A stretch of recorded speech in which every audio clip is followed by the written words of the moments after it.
Welcome back. Last season, the Minnesota State Moorhead football team finished the year at 5-6. They're looking to improve on that mark, but face the loss of one of their best players in program history, wide receiver Damon Gibson. Greg Enkers sat down with Steve Laqua, the head coach, to talk about how spring has gone and what they need to address before the fall.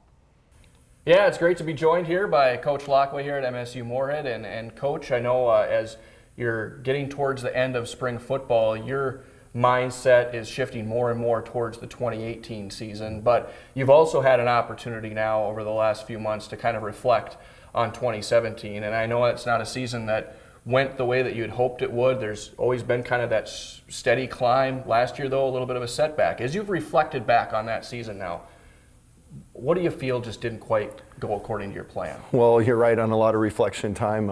Recruiting provides that opportunity. You got a lot of windshield time to drive, and I think you know, when you look back and you can kind of see some pieces that, you know, I think are difficult for teams as they climb. Obviously, the higher you climb, the more difficult it gets. And when you start to become more and more talented, I think, you know, there's a challenge in players and coaches and programs of, as your talent grows, you can sometimes rely too much on that talent. And while you might not be playing well or you might be inconsistent, there's a confidence that comes with, hey, we can get this right, we're going to get it right. You've seen it so much, so often, you know what potential is there and what you can be, but you don't get it done in the moment. And I think, you know, we didn't do that, and we didn't come together. I think there's a lot of times in sports and athletics, you lose sight of the importance of team chemistry. And how important is it for teammates to connect with each other, for coaches to connect with players, for that gelling to happen, especially when times get difficult. And so I think, you know, as we looked through in the offseason, we said those are some pieces. We got to be able to make sure that we don't rely on talent. You have to rely on the things that are intangible to be a winner at a high level. And then we've got to figure out a way, how do we connect all the different groups, personality types within an entire program to have one heartbeat and one common goal and move forward together. Some of that talent you mentioned that was so noticeable out on the field in a guy like Damon Gibson. Sure. And as you're going through spring ball now, to not have him out there, do you feel a difference in the way that your team is executing and kind of built now just with that absence? Well, I think it's definitely different. There was a lot of talented players in last year's senior class, including Damon. And, you know, not that this year's class doesn't have talent, but it's different. There's maybe not the big, high-rising talent that catches a lot of eyes, but I think the important piece that this team understands is we're talented enough to win, but we have to be able to spread the wealth around, and we have to show up and make sure that we are consistent each and every day to make the gains, to make the progress that the program needs to make. As the team continues to make the push towards the 2018 season, the spring ball will culminate with the spring game coming up on Saturday. As you shift that focus in looking at spring ball, there's so many different ways that teams and coaches can approach it. What is your overriding philosophy with spring football? What do you ultimately want to get out of it? Well, at the end of the day, we've always been built on, hey, we got to get better at the fundamentals. This is a fundamental game. You got to block, you got to tackle. We've got to get to the point where, you know what, there are no mental mistakes, and lack of effort is never an excuse. And so whether that's the little things of harping on running of the football, whether that's knowing the checks and making the adjustments, those are key. This year in particular, we've added to that and said, you know what, we've got to make sure that every day we're hungry to keep getting better at the small things, and then we've got to build and connect the team together with the staff and the coaches. And so that's been our game plan. I think so far it's gone pretty well.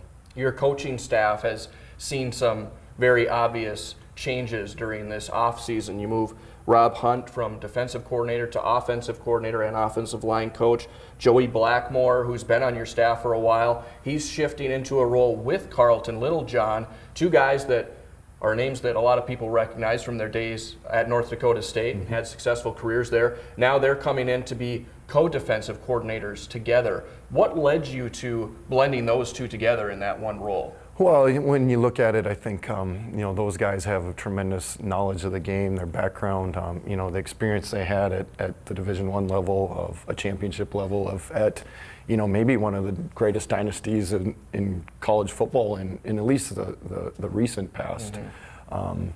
and you see their intensity and their hunger to want to reproduce that in others and in coaches. And so I think when you get to know both of them, you realize they're a great complement to each other. They each probably have gaps, but together they don't have any gaps. And so it's kind of the yin and the yang are together, and we've really liked how that's worked out, and I think they've done a really good job getting that group moved forward defensively this spring.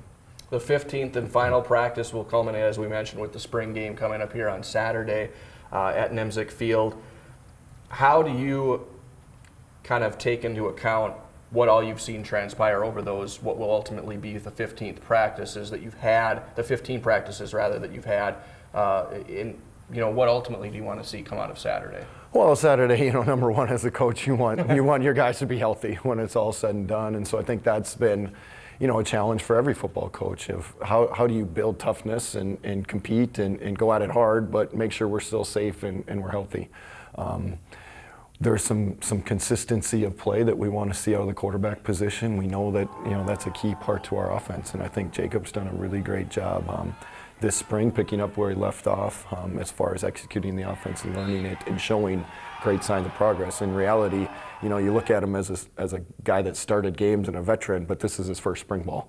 And so we've seen some great growth there. I think that's important to our football team. And I think defensively, we just have to continue the mindset that we've developed around being, playing hard and the guys are playing fast. And if we can get them playing together, we've got some really good things going defensively. Should be a good one on Saturday. About 4 o'clock is the approximate time for the football game, but fans encouraged to come out early to Alex Nemzik Stadium because the softball team's going to be playing at noon and 2 against Mankato, so the weather looks like it's going to cooperate. Finally. Hopefully. Yeah, so it should be a good time. So encourage all Dragon fans to come out to Alex Nemzik Stadium on Saturday. Coach, thanks so much for your time and best of luck as you continue on the offseason. Thank you. Appreciate it. All right, thank you so much, Greg. The MSUM spring game, as he said, is tomorrow at Shields Field. They're going to do offense versus defense versus splitting up teams to wrap up their final spring practice session. Coming up after the break, Jody Norstedt has softball and baseball highlights from the prep scene in North Dakota last night. Stay right here.